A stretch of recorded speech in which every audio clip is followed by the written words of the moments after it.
and welcome to the Center for Spiritual Living. Good morning.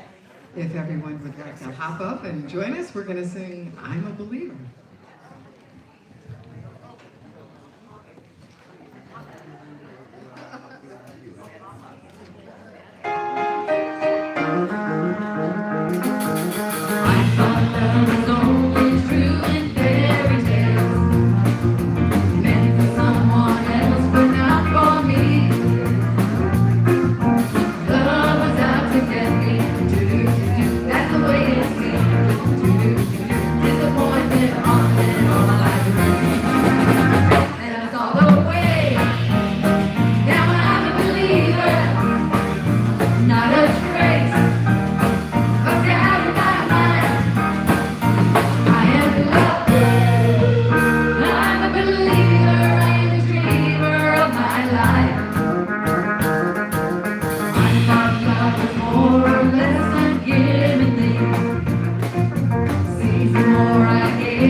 Today is a special day.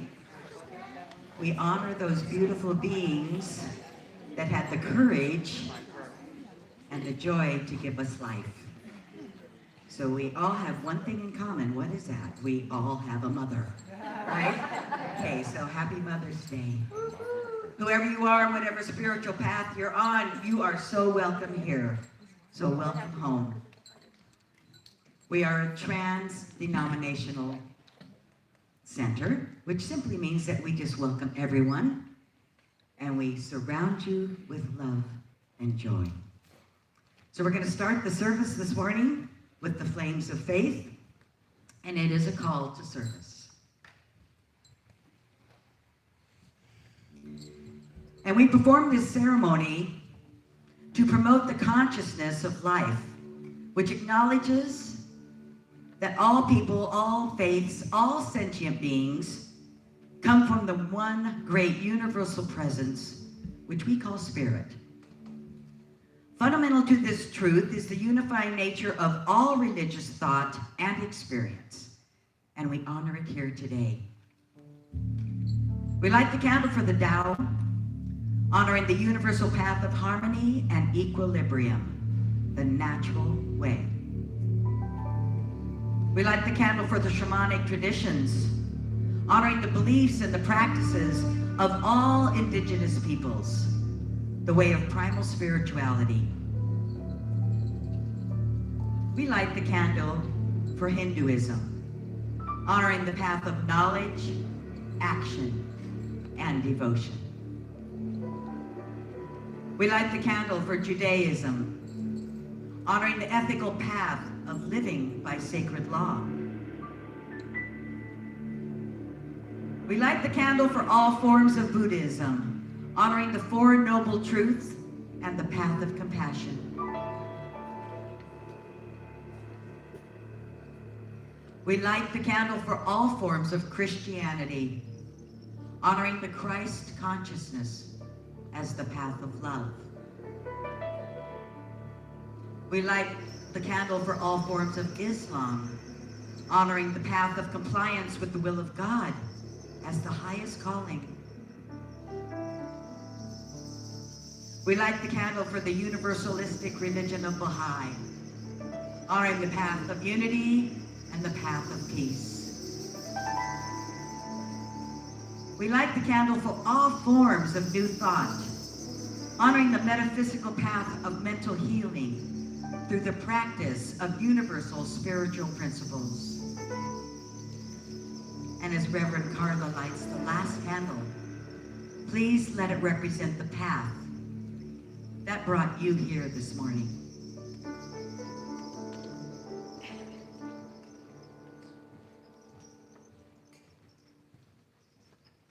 I invite you to join with me in an affirmative prayer. In this most sacred and holy moment, we join together on that united field of pure loving God consciousness, knowing without a doubt and recognizing that there truly is only one life. There is only one energy, there is only one infinite intelligence. There is only one unconditional love. There is only one God, there is only one Spirit, there is only one presence.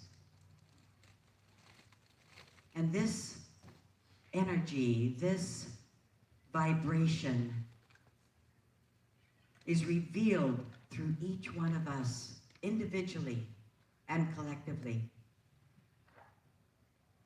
We are the love. We are the expression of Spirit. We are the sacred activity of this beloved essence. So I affirm and I decree that all is well, and that each one of us here this morning, and anyone that can hear my voice, and all creatures on the planet are filled with love, and are here, right now, on purpose. And that purpose is to be that vibrant, radiant being of light, that being of love, expressing it, receiving it, and giving it constantly. We honor our mothers and the love that they gave us in our life. We're here this morning on purpose, alive, aware and awake of this essence within each one of us. And I know that everything that unfolds in this service this morning is spectacular.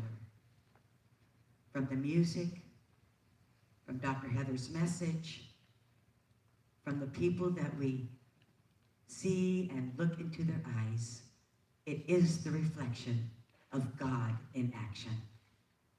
So knowing I speak the truth, and this truth does set us free, free to live our life out loud.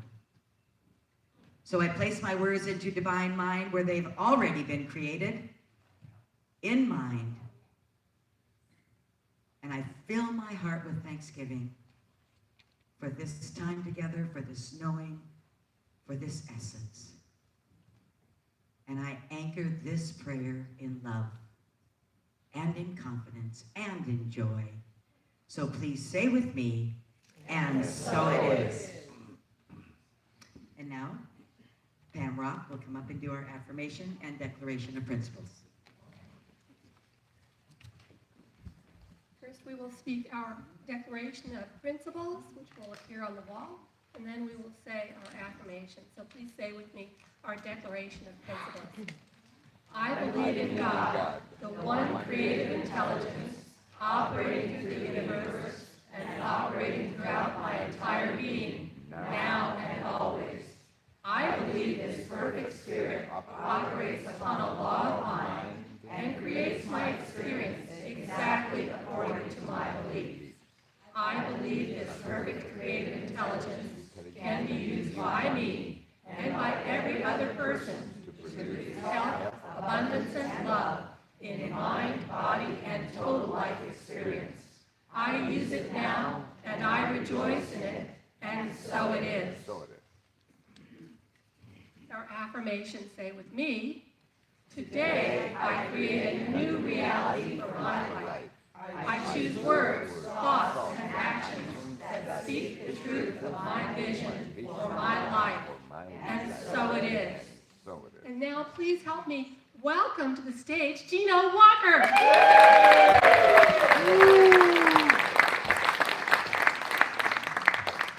Good morning. Oh, yeah. It's good to be here. Happy Mama's Day.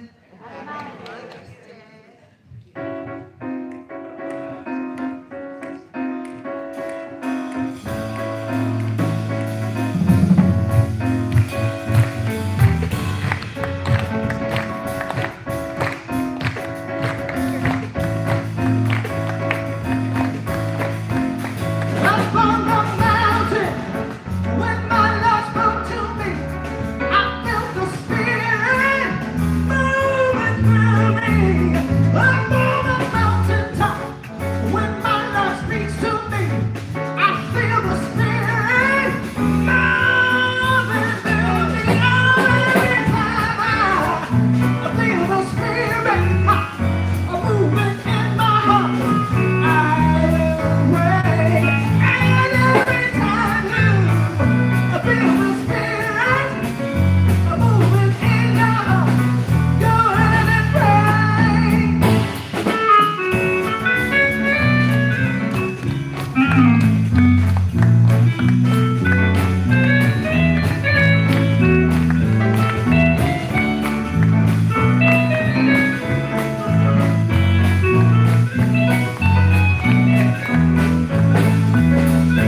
River Jordan, it's cold and icy, but never cold in your spirit.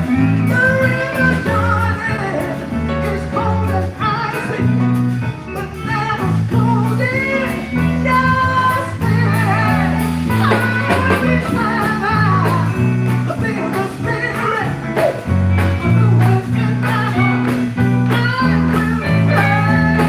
Every time you feel the Spirit moving in your heart, good pray.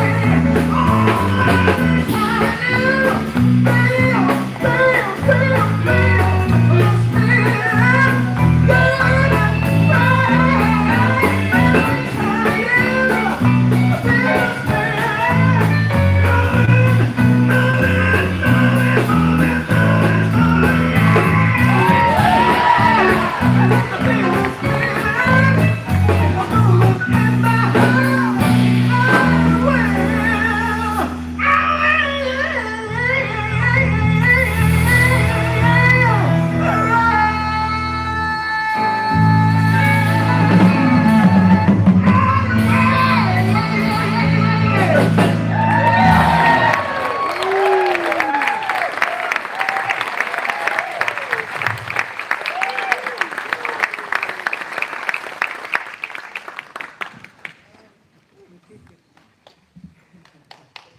Gino, we love you. That was just wonderful.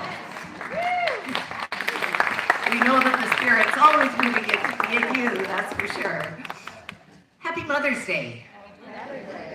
We're going to, I'm going to invite some wonderful goddesses and ministers up to the platform. I'm going to begin my talk with a poem that was sent to me by Reverend Patricia Truman, who is here today and is going to participate with us.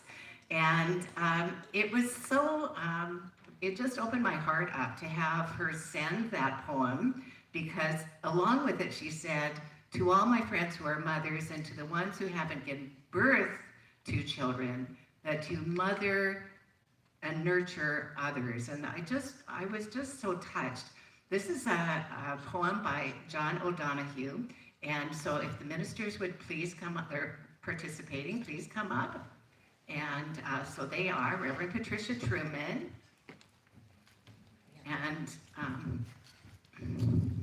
I know them, but I'm going to say them in the order they're going to go. Reverend Carla Schradas, Reverend Patty Mercado, Reverend Karen Allen, and Reverend Judy Chapman. And so, Reverend Patricia. Yeah.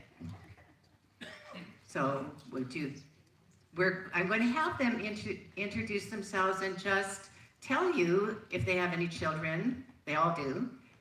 Grandchildren.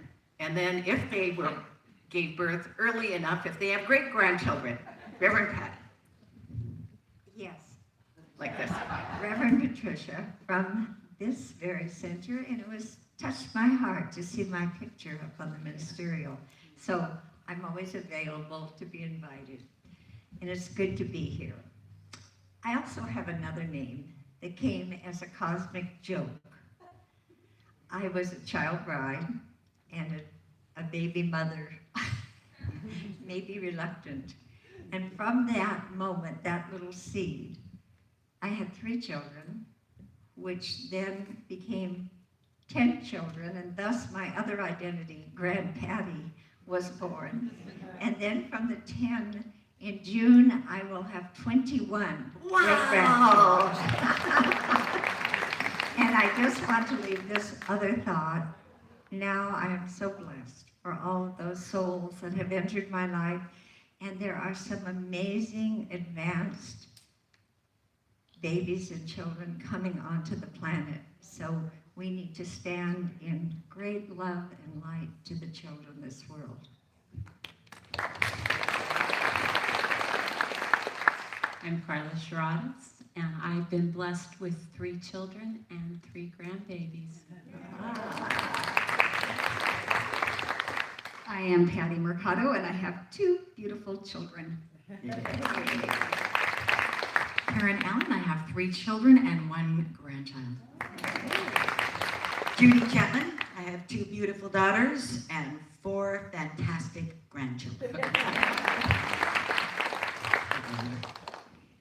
The copy is right there if you want to come to the lectern, or if you're fine. This is fun. Okay. Thank you.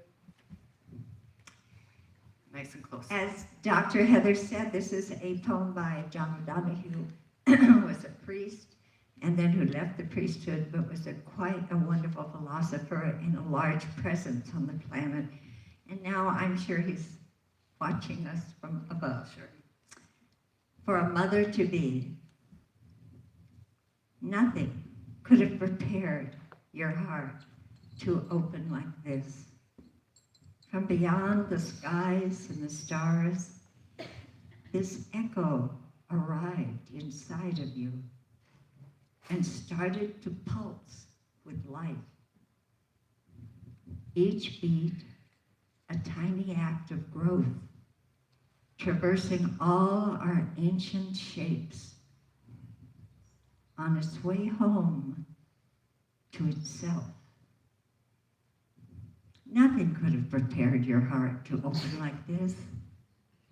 From beyond the skies and the stars, this echo arrives inside of you and starts to pulse this life. Each beat, a tiny act of growth, traversing all our ancient shapes on its way home to itself.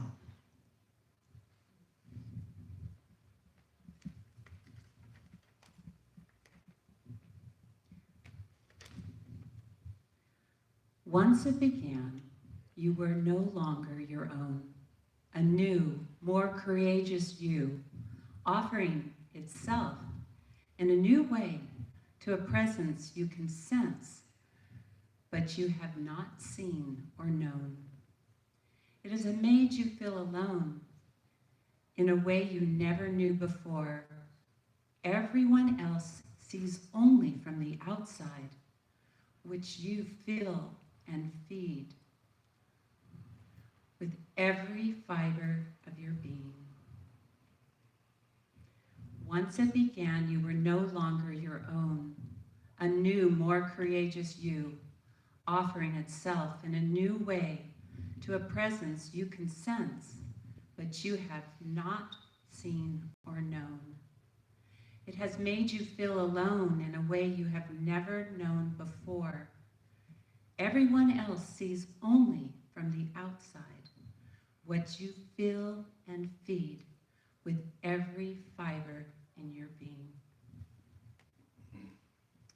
Never have you traveled farther inward, where words and thoughts become half-light, unable to reach the fund of brightness, strengthening inside the night of your womb. Like some primeval moon, your soul brightens the tides of essence that flow to your child. Never have you traveled farther inward, where words and thoughts become half-light, unable to reach the fund of brightness, strengthening inside the night of your womb. Like some primeval moon, your soul brightens the tides of essence that flow to your child.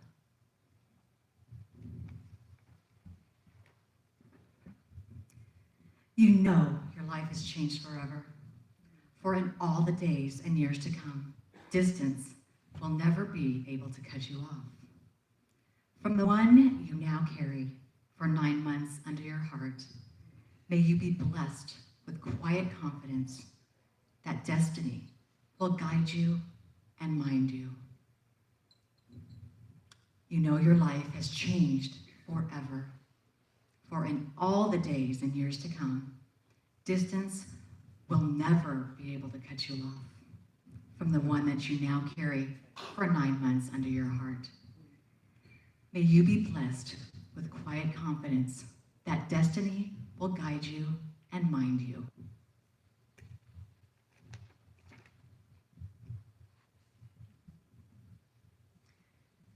May the emerging spirit of your child imbibe encouragement and joy from the continuous music of your heart, so that it can grow with ease, expectant of wonder and welcome when its form is fully filled. And it makes its journey out to see you and settle at last, relieved and glad in your arms.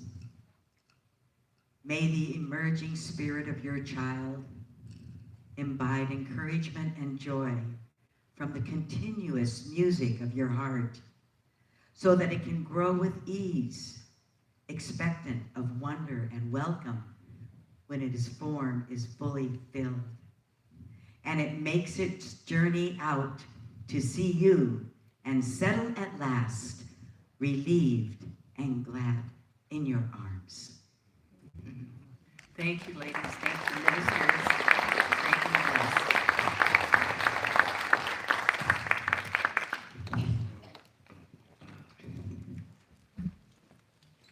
As we are celebrating 100 years of Science of Mind, 100 years of Science of Mind, yes, it's something to celebrate that we haven't been, but the teaching has been around for that long. And so we're celebrating it and acknowledging it. And so I just wanted to point out that one of the ways that we're doing that is to go together to the birthplace of our founder, Ernest Holmes, to go to Maine where he was born, and then to visit Emerson's house in Massachusetts because in Concord, because he was so greatly influenced by the Transcendentalists and particularly Emerson. And I just wanted to let you know that right now this is our trip. And we have our trip, so it's the 15th till the 20th of October. And you should sign up soon because the cutoff date before we open it to other centers will be the 31st of May. So maybe today you should just stop by and sign up. Reverend Carla will be at the the table. It's both for the Roots Tour and also for our friendship circle. So go and see Reverend Carla. It's such a good thing to do things together, to be in community together, and to travel together is a wondrous thing. And to travel together to something so meaningful and have spiritual practices every day is going to be just completely amazing in every way. So I'm really happy. I'm really happy to see you and see the beauty of you and see who you are, and acknowledge that the mothers are here celebrating and the children are here with them celebrating, and how great that is. Some of us, this is a tough time for various reasons, but as Reverend Judy said in her prayer, all of us had a mother. Even if she isn't here with us any longer, even if we had issues, if the relationship was complicated, all of us had a mother. And so for life itself, we give great thanks. And we acknowledge that that divine feminine is in both male and female. It's not just women that have that divine feminine. Both men and women have that nurturing ability, the inner mother that wants to bring forth, not only brings forth life, but nurtures the life that it brings forth. So today we're the talk title is The Sequence of the Creative Order. The sequence of the creative order. And those of you, how many of you have never taken a science of mind class? Hands up. Okay, so a few of you. For most, so you see the majority didn't have their hands up, and maybe it's because they're shy, but I doubt it. And so most of you know that this is what we teach, that we teach the creative process, the creative order. That is what science of mind is based upon. And the order is very simple, and so we're going to see, I have only one slide that I would like you to see. I'm not even bothered getting my clicker, so I won't annoy anyone. So just keep going, Mary, please. Please. There was the pregnant woman, and I want, yeah, one more. There, okay. This thing is called the teaching symbol. The teaching symbol is simply to show you that this is how Ernest Holmes believes, and we believe, that the creative process happens. First, an idea that we're surrounded by infinite intelligence, and it's always acting intelligently because that's its nature. Its quality is eternal love. So it is this one thing, and forever, because it's intelligence, it's thinking. It's creating by thinking. And what does it think into? It thinks into its very own creative law.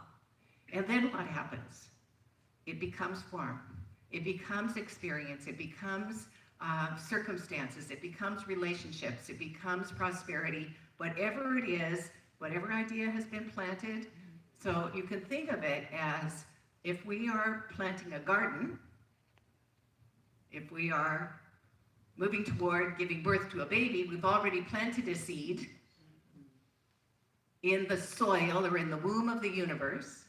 And there's going to be a result. And the result is the manifestation, the body, the effect.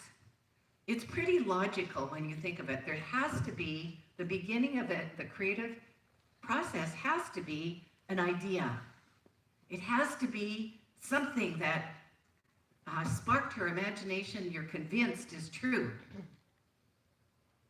And the law of the universe is so magnanimous and generous. It just says, yes, my beloved, no matter what you plant in that soil. It just says, yes, yes, yes, of course you can have that. It doesn't judge that maybe that is the opposite of what you just planted last time, or last week, or last minute. It just says, yes, of course, of course, of course. So, okay, that's all the slides we're going to show. So if you could take that off. Oh, one more. This was important. In 2013, So we'd only been here a little over a year. Darren McClure called me and said, by the way, in 30 minutes, there's going to be a meeting on the beach, and they're blessing the waters at San Onofre. Who's blessing them, I said. Well, Dr. Emoto, who is very, very famous for his thought experiments on water, was going to be there, and along with some wonderful elders. That's where I first met Jean Stone, who did ceremony there on the beach, and some other people that I don't remember who they were, but those two very important elders were there. And so here's what I know about Dr. Emoto. He wanted to show the world that thoughts really, your thinking, would affect your surroundings. He wanted to show the world that. He was so happy to be part of that blessing of the water there at San Onofre, because he knows what intention can do. In one of his most famous experiments, well, I think all of you have seen his water crystal pictures, when they took water and froze it, and then if that water was blessed, if it was loved, if it was acknowledged, if it was respected, the crystals were exquisite. And these crystals could have come from any kind of water. But if that water was ignored, if it were blamed or in any way judged, the crystals looked all lopsided. They didn't come out even or beautiful. They came out like chaos. And he did another experiment that actually an Australian, Grant, could have been a New Zealander, but I think it was Australian. Anyway, he also did this experiment, and he did it for 180 days. He took 3 pots of rice, and the first pot on the rice, it was just plain white rice, clear pot. It said, thank you. Thank you on that pot. The next pot had nothing. It was just ignored. It didn't have anything positive or negative, and the third pot had the words, you fool, written on it. And then left it for 180 days. The pot that had thank you, the rice was completely fine. He said, the researcher said, it looks almost edible, but of course he wasn't going to eat it after 180 days, but it didn't have a bad smell. It looked just like it had when it had first been cooked. It was cooked rice, these 3 things. The one that had you fool on it was turning black. It was turning black. And the one that had been ignored was in the worst shape of all. It was rotting. And it looked like, it looked like it was going to smell pretty bad. So what I know is just take that experiment on food, and if opinions, if words can make that big a difference on food, in the original research that Dr. Emoto did, he only did it for 30 days, and he had the children file past these and read these words aloud. So they either got thank you or you fool or nothing at all. And so it was constantly being reinforced with an idea. And then there was a result. So you know this. You know that if you start your day with a positive intention, with good on your mind, with good in your heart, if you speak lovingly about yourself and others, if when you look in the mirror you say, God, you look good today, or God, another day. So it really will depend on you, what your consciousness is, what your words are, to what the rest of the day will be. I read a story last night that is similar to one I've told before, but I kind of like it this way. And it's a very meaningful story for the sequence of the creative order, because of course, it starts with an idea, a good idea. It's a story about an abbot and a rabbi who were great friends. And both of them, in both cases, both the rabbi's temple, the attendance was diminishing, and the abbot's, the abbey was looking pretty bad.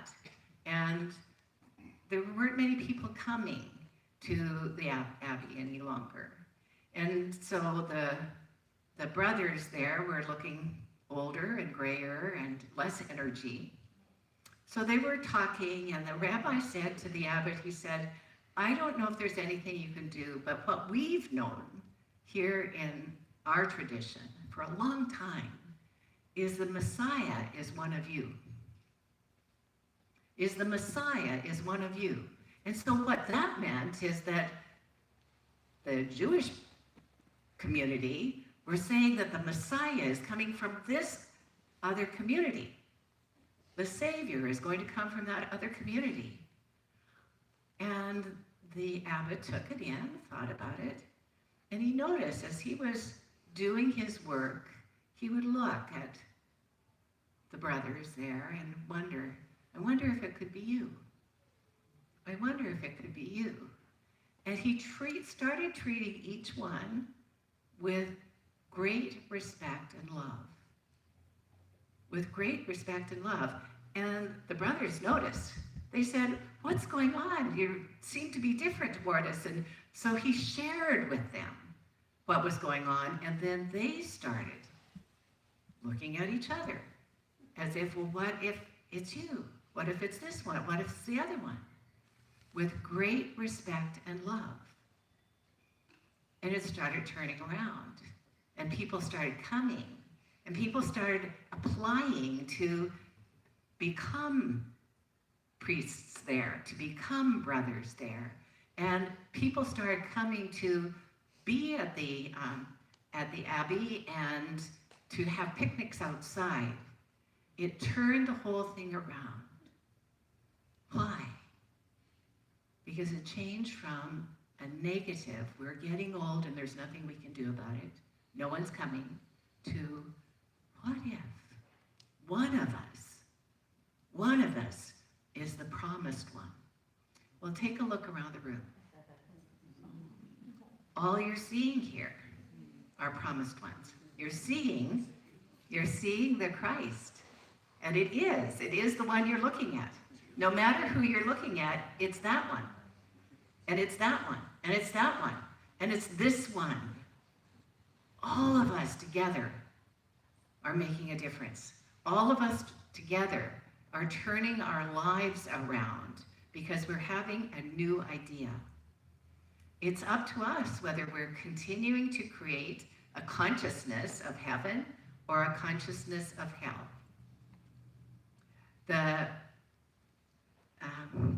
There's a great story about Joseph. What I know about Joseph, really, is what I learned from watching the musical. Joseph's from the Technicolor Dreamcoat, because I really love Andrew Lloyd Webber, and Tim Rice wrote great lyrics. So anyway, in Joseph and the Technicolor Dreamcoat, you all know this part of the story, I'm sure, is that Joseph had 12 brothers and they were jealous of him. And he was the favored one, and he wore this wonderful coat of many colors, and his brothers didn't like it. So they took him and they basically left him for dead. They basically left him for dead, and then he ended up in Egypt. So he was betrayed by his brothers, abandoned, and they then he got to Egypt, and he found some work in this person's home, and he was falsely accused, and he ended up in jail for a long time. So now he's not only been abandoned by his brothers, he's in a foreign country, but now he's in jail, and very unhappy in jail. But Joseph always had the ability to forecast, to predict through dreams. And so this was found out by the Pharaoh, and the Pharaoh got him to interpret some dreams. And anyway, his life turned around. His brothers came to, they didn't recognize him at first, but they came to see him, and they asked for his forgiveness for abandoning him and telling their father that he had been killed. Not by them, of course, but by a goat. So there was forgiveness happening, and he had his firstborn son after all of that. And he called his firstborn son a word that he would use, and I'm inviting all of us, so it's Manasseh. We're going to learn this word. Manasseh means to reap, to have so many blessings you've forgotten the pain you went through. To have such great big blessings. So imagine Joseph, he's had some pretty horrible times, but now he's greatly blessed. He's reunited with his family. He's second in command in Egypt. He's living a great life, and he has a baby. He calls this baby Manasseh. So here's what I know. Some of us have been going through hard times. It could look like an illness that has been diagnosed or re-diagnosed. It could look like a job that you didn't get, or one that you got but didn't want. It could look like a friendship that's been broken. And Manasseh means have faith, keep planting the good seeds, because the reward is going to be so great, you won't even remember the pain. You won't even remember the pain that you experienced that had you feel so separate from the power of God in you and everywhere. So Manasseh. Right now, you may not know it, especially the men and the women of a certain age, but you're pregnant. We're all pregnant. What we're pregnant with is this Manasseh, this promise that no matter what pain we've gone through, there's something so great, it will make us forget all the pain. Something so great, so wonderful, so good, that there is no more pain. What a wonderful promise that is. But nothing can happen for us without happening through us. We need to keep planting those seeds of what we do want. We need to keep our eye steady and clear on the vision for good and greater good in our lives. The order of the creative process is always, what's the idea? It starts with the idea. And then you have to keep planting that idea. Keep planting that idea. Keep planting that idea. And you will surely experience your greatest good. This wonderful day of Mother's Day, we can recognize that we've never been doing any of this alone. Not only were our biological mothers bringing us life, but this Holy Mother has been present all the time, saying that this is my beloved, in whom I'm so well pleased. That's the truth, and so it is.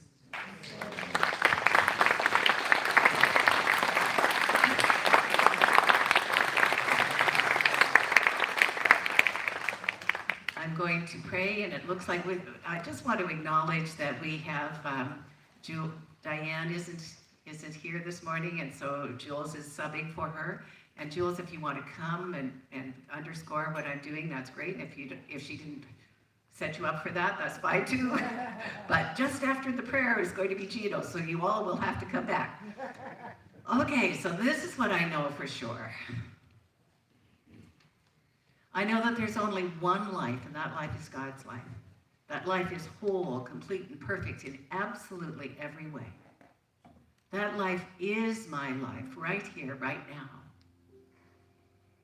That life is the power of that divine mother that brings forth life easily and effortlessly. It is the creative process in the individual and in the universal. I'm so grateful for knowing that I am one with this divine love, with this divine mind, with this one presence. I'm so grateful for all that I am, all that I have. What I know and declare right here, right now is Manasa for each one of us. No matter whether there has been an issue with health, every cell, every tissue, every function, every fiber of my being and of each one's being is filled with the radiant energy of God's love, is revitalized, renewed, reinvigorated, and restored and reestablished as that perfect life. And I know that my prosperity is truly the substance of God flowing through me. And it is completely assured because I am one with that says, yes, my beloved. And I know that that creative process in me and in each one is forever taking place. That creative order is the natural, normal way of being. It is not dependent on age or gender or education or anything, but is that creative process that's simply supplying new and divine ideas at all times. And so I say for each one of us, Manasa, I am so grateful to be pregnant with the newness of my life. I'm so grateful to be expecting great good. And with my heart filled with gratitude, I simply place this word in law. It is complete. And please help me anchor it by saying with me, and so it is. Thank you. And now let's welcome back to the platform the amazing Gina Walker.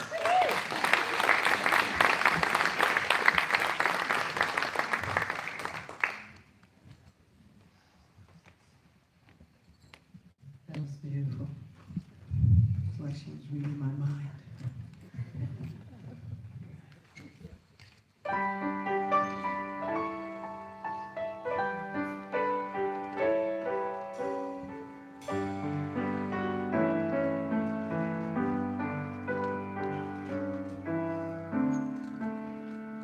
How can I say thanks for the things that God always does for me? Things always deserving, so I sing to share